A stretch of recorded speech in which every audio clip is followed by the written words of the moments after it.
자, 이와 같이 뱀의 모습을 한 아귀의 업보에 대한 이야기를 부처님께서 설하시는 내용이 또 이제 우리 불교 서적에 나오고 있습니다.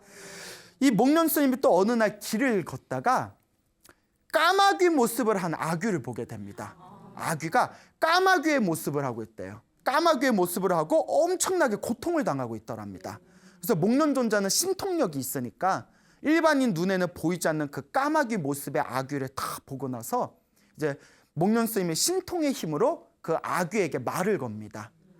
까마귀 모습을 한 아귀여, 까마귀 아귀여, 그대의 모습은 까마귀같이 생겼는데 전생에 어떤 업보를 지었길래 이렇게 고통을 받고 있는 것이냐라고 다 질문을 던지니까 그 까마귀의 모습을 한 아귀가 이와 같이 얘기합니다. 머나먼 과거 전생에, 지금 부처님이 석가모니 부처님 시대잖아요. 네. 석가모니 부처님 이전에 오셨던 부처님이 가섭 부처님이라고 계십니다. 그래서 가섭 부처님 시대 때 어느 마을에 이렇게 거룩한 스님들이 오셨답니다. 스님들이 그 마을을 지나갈 때 그 마을에 있는 마을 주민들이 야, 우리 절에 저렇게 훌륭한 스님들이 지나가시는데 그냥 보낼 수 없다 해가지고 마을 회관에 자리를 만들어 놓고 또 그 당시에 스님들은 맨발로 다녔기 때문에 거룩하신 이 수행자를 시중하는 가장 으뜸되는 공덕 중에 하나가 발을 닦아드리는 거예요. 항상 맨발로 다니시니까 발을 닦아드리고 발이 또 이제 항상 거칠어져 있으니까 그 닦은 발에다 기름을 발라드리는 게 옛날 인도의 예법입니다. 수행자를 이제 공경하게 청하는. 그러니까 남의 발 만지는 게 쉽지 않잖아요. 예, 그러니까 이제 발을 막 이렇게 이제 닦아드리고 기름을 발라드리고 스님, 저희들이 스님들에게 만난 아주 공양을 올리고 싶습니다. 그러니까 저희가 공양을 올릴 동안 저희들에게 좀 법문을 해주십시오 해서 이제 이 스님들의 마을 주민들에게 법문을 해줍니다. 그리고 법문이 마치고 음식도 다 준비가 돼서 이 스님들 바리떼에다가 그 신도들이 정성을 모아서 만든 그 음식을 스님들의 바리떼에다가 다 이렇게 음식을 담아드려요. 그런데 그 지붕 위에 까마귀가 한 마리 있었답니다. 까마귀가 거기 이제 막 만난 게 있으니까 나도 먹고 싶다 해가지고 스님의 바로 안에 있는 까마귀, 그 바로 안에 있는 음식을 까마귀가 딱 채갔답니다. 그래서 이제 신도가 공양을 또 올렸는데 그렇게 까마귀가 3번을 그 음식을 채갔대요. 신도들의 정성이 담긴 거룩한 스님들에게 올린 그 공양물을 3번이나 채간 그 업보로 인해서 이 까마귀가 다음 생에 지옥에 떨어지게 되고, 까마귀도 참 문제야. 먹고 싶어서 먹었을 뿐인데 지옥에서 나온 뒤에도 그 업보가 남아서 까마귀의 모습을 한 배고픈 굶주린 귀신, 까마귀 아귀의 모습으로 고통을 받고 있는 것입니다 라고 그 아귀가 목련존자에게 고백하는 내용이 펼쳐지게 됩니다. 자, 여기서 이제 우리가 한 가지 이 이야기의 교훈을 살펴볼 필요가 있습니다. 사실 까마귀는 짐승이잖아요. 근데 짐승이 뭘 알아요? 뭐 이성이 있겠어요? 뭐 스님인지 아닌지 또 어떻게 알고, 그 음식이 정성스러운지 아닌지 어떻게 알겠어요? 그런데 불교에서는 삼보정제라는 말이 있습니다. 삼보는 불법 쓴 상보를 뜻하는 건데, 신도가 정성스러운 마음으로 불법 쓴 삼보, 부처님과 가르침과 스님들을 위해서 정성스러운 마음으로 공양을 올린 것을 함부로 누군가 건들면 엄청나게 무거운 업보를 짓는답니다. 그래서 아무것도 모르는 까마귀조차도 신도가 정성스럽게 스님들에게 올린 공양물을 3번이나 채가가지고 지옥에 떨어지고 지옥에서 나온 뒤에도 아귀로 고통받고 있는데, 하물며 이성을 가지고 있는 사람이 신도가 정성스러운 마음으로 부처님과 스님들께 공양을 올린 것을 중간에 횡령을 하거나 채간다며 얼마나 더 무서운 업보를 받겠는가라는 그런 이야기까지 다 깔려 있는 겁니다. 무슨 말인지 알겠죠? 그래서 우리가 부처님과 부처님의 거룩한 가르침을 받드는 우리 불자들은 항상 내 것 이외의 그 어떤 물질적인 것에 대해서 욕망을 버릴 줄 알아야 된다라는 것을 반드시 명심하시기 바랍니다. 알겠죠? 이번 생에 뭐 아무도 모르겠지 해도 언제 다 받는다? 다음 생에라도 그 업보를 받을 수밖에 없습니다. 그래서 만약에 법당에 있는 케이크를 몰래 훔쳐갔다. 그러면 다음 생에 무슨 아귀가 될까요? 케이크 아귀가 돼. 막 몸에 막 생크림이 있고, 예? 막 머리에 촛불이 하나 꽂혀져 있고, 예, 이제 웃죠. 그리고 만약에 떡을 훔쳐갔다. 그러면 다음 생에 떡 아귀가 되는 건가요? 자, 어쨌거나 이렇게 인과 업보가 무섭다는 것을 우리가 명심하셔야 됩니다. 알겠죠? 자, 또 이 목련 스님께서 이제 스님들과 함께 이렇게 길을 걷다가 어느 스님과 길을 걷다가 또 아귀를 하나 발견하게 됩니다. 이 아귀는 등치가 엄청 컸는데 특히 머리가 되게 컸대요.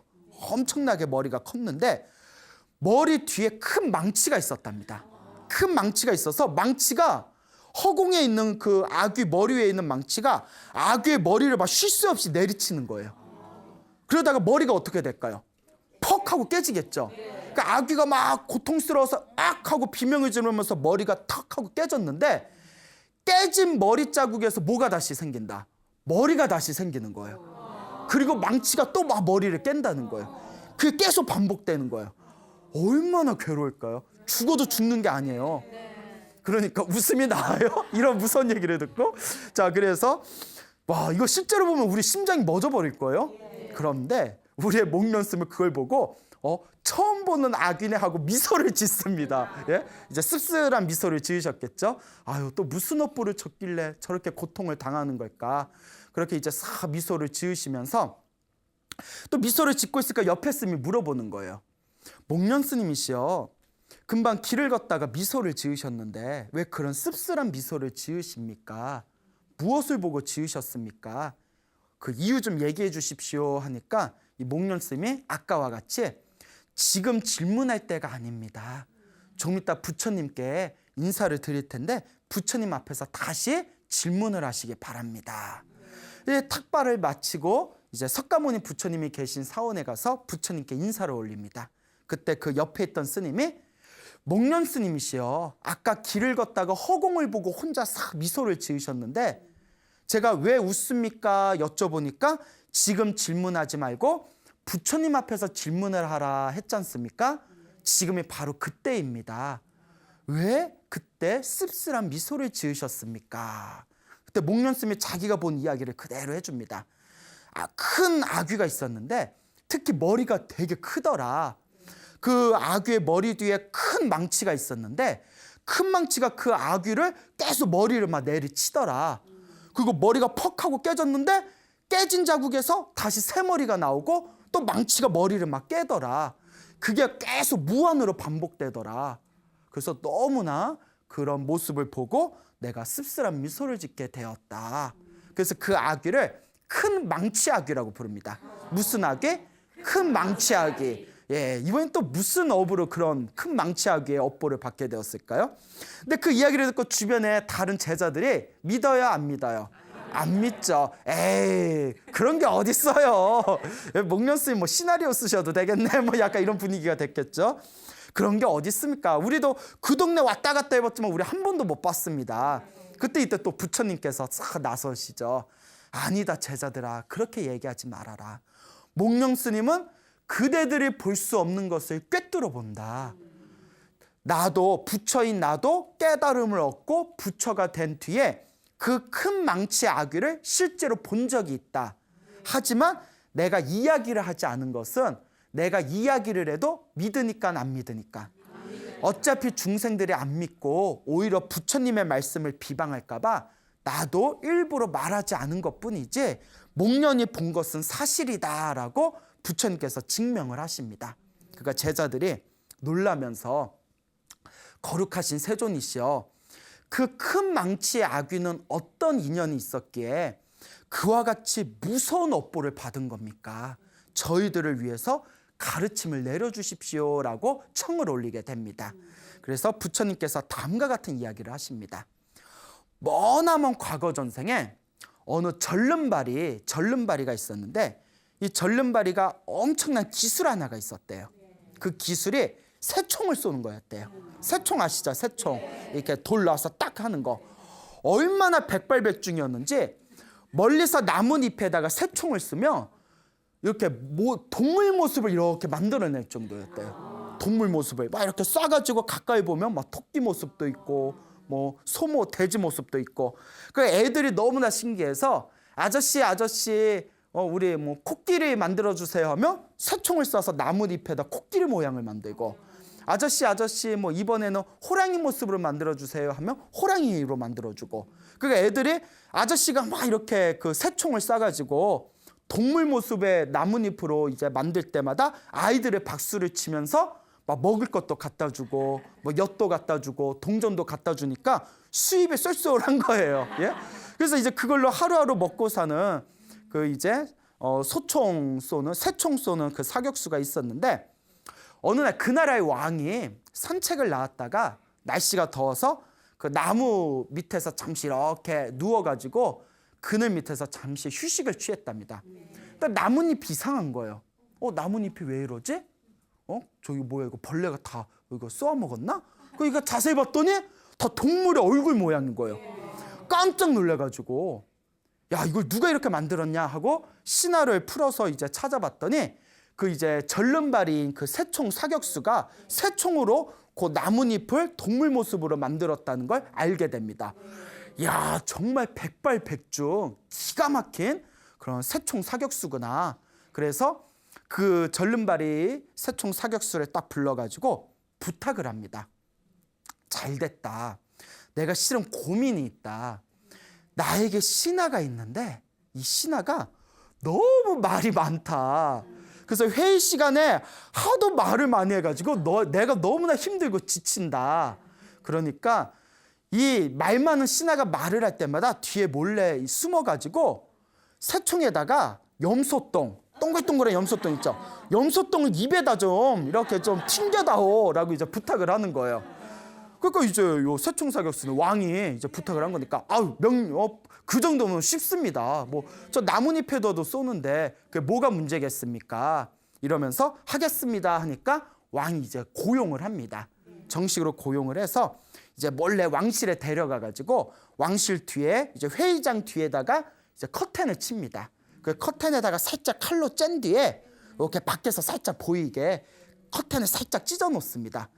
그리고 이제 회의가 시작됐는데 아니나 다를까 말이 너무 많은 거예요, 신하가. 그 왕이 이제 피곤해가지고 하고 이렇게 앉아 있는데 이제 말이 점점 더 길어지면서 말하다 보면 입이 벌어지잖아요. 그때 기가 막히게 이제 새총에다가 염소똥을 해가지고 탁탁 쏘아부는 겁니다. 그 말을 할 때마다 막 거품을 물고 말을 할 때마다 막 염소똥이 쏙쏙 들어오는데, 염소똥 먹어봤어요? 안 먹어봤구나. 뭐가 찹찹하니 이거 뭐지? 우황첨심원인가? 이러면서 그러면서도 말을 멈출 줄 모르는 거예요. 그래서 가득 있는 한 덩어리의 염소똥을 다 쏴버렸대요. 와, 우리 같으면 이게 뭐지 하다가 말을 멈출 텐데 그걸 꿀꺽꿀꺽 삼키면서 말을 한 거예요. 그래서 왕에게 신호를 줬대요. 이 새총 사격수가 저 다 쐈습니다 하고 신호를 주니까 왕이 고개를 끄덕이면서 신하여, 말을 잠깐 멈춰라. 아까부터 자네가 말할 때마다 입속에 뭐가 들어가지 않았냐? 그러니까 생각해볼 때 자꾸 뭐가 들어왔네요. 이거 뭡니까? 이러니까 염소똥이다 이러는 거예요. 얼마나 말이 많길래 염소똥이 입에 들어가는 것도 모르냐. 내가 자네 때문에 내가 하루하루 지쳐서 너무 힘들다. 이제 그만 말 좀 줄여라. 자네는 다 마음에 들고 충직한 신하인데 말이 너무 많아. 그 염소똥이 들어가는 것도 모르냐? 이제 말을 좀 줄이거라 얘기를 했더니 이 신하가 충격을 받아가지고 그 뒤로는 더 이상 말을 많이 안 했답니다. 자, 어쨌거나 이 일로 인해서 이제 왕이 그 새총 사격수를 부릅니다. 절름발인 새총 사격수를 불러서 너 덕분에 나는 평화를 되찾았다. 너무 고맙다면서 어마어마하게 큰 상을 내렸대요. 그러니까 이 절름발이었던 사람이 마을에서는 그냥 아이들하고 노는 천덕꾸러기 신세였던 이 절름발의 새총 사격수가 이 새총 실력으로 어마어마한 큰 상을 얻었다는 얘기가 널리 나라에 소문이 퍼지게 됩니다. 자, 그런데 그 동네에 그 건달이 하나 있었대요. 이 건달이 새총 하나 갖고도 저렇게 왕에게 인정받고 저렇게 부귀영화를 누리는구나. 나도 새총이나 배우자 해가지고 그 절름발의 새총 사격수를 찾아가요. 그래서 스승님, 나 너 같은 제자 둔 적 없는데 뭐 다짜고짜 스승님 그러지 마시고 저에게 새총 기술을 가르쳐 주십시오. 그러니까 처음엔 거절했대요. 근데 거절했다고 튕겼다고 또 물러나면 돼야 안 돼요. 매일 찾아가서 어깨 주물러주고 손, 발 주물러주고 옆에서 온갖 시중을 며칠 동안 해준 뒤에 스승님 제발 가르쳐 주세요 하니까 요 절름발이 새총 사격수가 마음은 좀 착했나 봐요. 그러니까 너무 미안한 거야, 안 가르쳐 주기가. 옆에서 저렇게 나한테 잘했는데 안 가르쳐 주면 또 미안하니까 기술을 다 전수를 해줬답니다. 그래서 기술을 다 익히고 난 뒤에 이제 이 절름발이 새총 사격수가 건달한테 이 정도면 거의 내 실력하고 비슷하다. 이제 자네가 뜻한 바를 이루어라 라고 이제 내보내게 됩니다. 그러니까 이제 기술을 배우니까 사람이 뭔가 자기가 뭘 배우면 자꾸 써먹고 싶잖아요. 그러니까 옛날 애들 보면 뭐 태권도 도장 한 3일 다니면 괜히 막 지나가는 애들하고 한번 나 태권도 배웠는데 뽐내고 싶어하고 뭐 이런 게 있잖아요. 그러다 제대로 걸리면 엄청 맞는 거죠. 그러니까 이 새총을 배운 이 건달이 내가 이 몸을 풀고 싶은데 어떻게 하면 좋을까 이렇게 고민에 빠지게 됩니다. 그래서 내가 솜씨를 뽐내고 싶은데 어떡할까 표적이 없나. 근데 주인이 있는 가축에다가 새총을 쏴서 죽이면 그 당시에 벌금 100냥을 내야 된대요. 그리고 가족이 있는 사람을 죽이게 되면 벌금으로 끝나지가 않습니다. 그래서 적당한 표적을 찾을 수가 없어서 어떻게 하면 좋을까 이렇게 살펴보다가 거룩한 성자인 벽지부를 만나게 됩니다. 아까 벽지부를 말씀드렸죠? 부처님이 안 계신 시대에 이제 혼자 위대한 깨달음을 얻으신 거룩한 성자를 벽지불이라고 한다고 했죠. 근데 벽지불을 보니까 벽지불이 이렇게 탁발을 하려고 이렇게 바루를 들고 요 스님께서 이렇게 지나가는 걸 보니까 그래 저런 이제 수행자는 머리 깎은 저런 스님들은 가족도 없고 부모도 없고 홀몸이니까 저런 사람이 어떻게 되든 뭐 처벌이야 받겠어 하고는 순간 나쁜 마음을 일으킵니다. 그리고 그 벽집을 스님을 향해서 새총을 딱 하고 쏘는데 그 돌멩이가 오른쪽 귀로 파고들어서 왼쪽 귀로 나왔대요. 그 머리를 뚫어버린 거죠. 그러니까 띵 하고 충격을 받은 이 거룩한 성자께서 자신의 몸에 심상치 않음을 알고는 당신이 있는 토굴로 돌아갑니다. 토굴로 돌아가서 이렇게 이제 깊은 명상 상태에 들어갑니다. 아주 깊은 명상 상태에 들어가서 그 새총을 맞은 충격에 의해서 고요한 상태에서 세상을 떠나게 됩니다. 이제 숨을 거두게 되죠. 근데 이제 그 벽지불을 모시는 신도들이 있었을 거 아니에요. 근데 벽지불이 갑자기 발길이 끊기니까 왜 이렇게 요새 안 보이시지? 왜 이렇게 요새 안 보이시지? 하다가 이제 그 벽지불에 계신 토굴에 찾아가게 됩니다. 토굴에 딱 갔더니 자기들이 모시던 거룩한 스승께서 이렇게 참선 상태로 명상의 자세로 이렇게 숨을 거둔 걸 보게 됩니다. 귀에서는 이렇게 피를 쪼르르 이렇게 흘리고 있고 스승님이 왜 그러시지? 스승님이 왜 그러시지? 이러다가 그때 건달이 옆에서 주변을 이렇게 보다가 그때 가만히 있어야 돼요? 나서야 돼요? 가만히 있어야 되죠. 그런데 건달이 또 놀랬지? 뭐 이러면서 요거 누가 그랬게? 내가 그랬지? 하면서 자랑을 하는 거예요. 내 솜씨가 이렇게 뛰어나다. 그러니까 어리석은 사람은 안 돼요. 이걸 보고 신도들이 화가 나서 맞아 죽게 됩니다. 아마 또 과실치사였나 봐요. 신도들한테 어떻게 이 사악한 놈을 봐라 하면서 두들겨 패게 됐는데 그때 목숨이 끊기게 되고 그 거룩한 성자에게 새총을 쏴가지고 그 목숨을 끊게 한 그 엄청난 그 무거운 업보의 힘에 의해서 이 건달은 죽은 뒤에 지옥에 떨어지게 됩니다. 그리고 지옥에서도 그 업이 다 갖고 난 뒤에도 그 업보가 너무나 무거워서 지옥에 나오고 난 뒤에도 계속 무엇이 부서지는? 머리가 깨시고 부서지는 큰 망치아귀가 된 것이다 라는 법문을 부처님께서 설하시는 내용이 우리 경전에 보면 자세히 나오고 있습니다. 그러면서 부처님께서 어리석은 사람이 기술과 힘이 있으면 오히려 불이익을 당한다. 왜냐? 어리석은 사람은 기술과 힘이 있으면 오히려 스스로를 망치기 때문이다라는 그런 법문을 하십니다.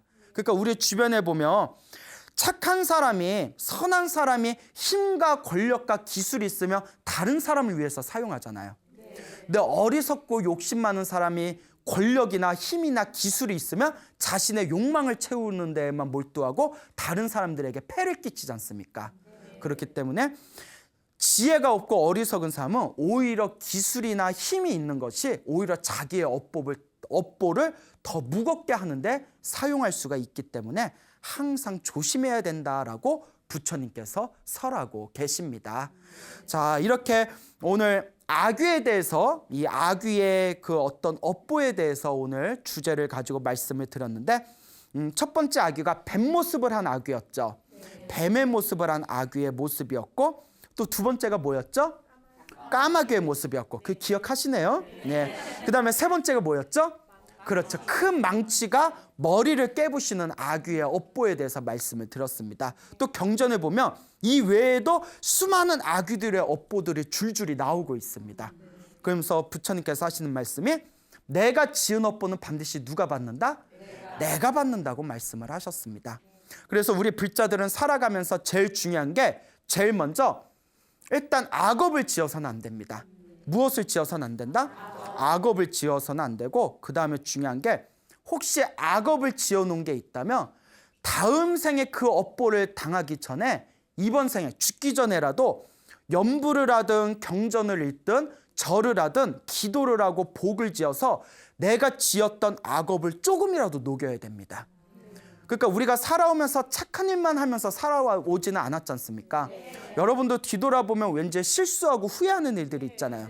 그러니까 남은 생애 동안 내가 전생에 지었고 또 과거에 지었던 업보를 소멸하는 참회의 기도를 하시고 남은 생애 동안은 열심히 나쁜 짓을 멀리하고 선업을 짓도록 노력하시기 바랍니다. 그래서 적어도 우리가 어디에는 떨어지지 말아야 된다?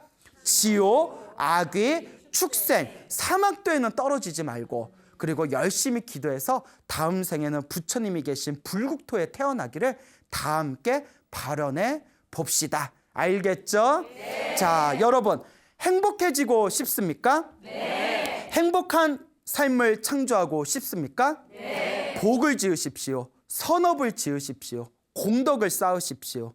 복과 선업과 공덕의 힘이 여러분들을 진정한 행복의 길로 이끌어 줄 것입니다. 여기서 마치겠습니다. 소중한 나 무한행복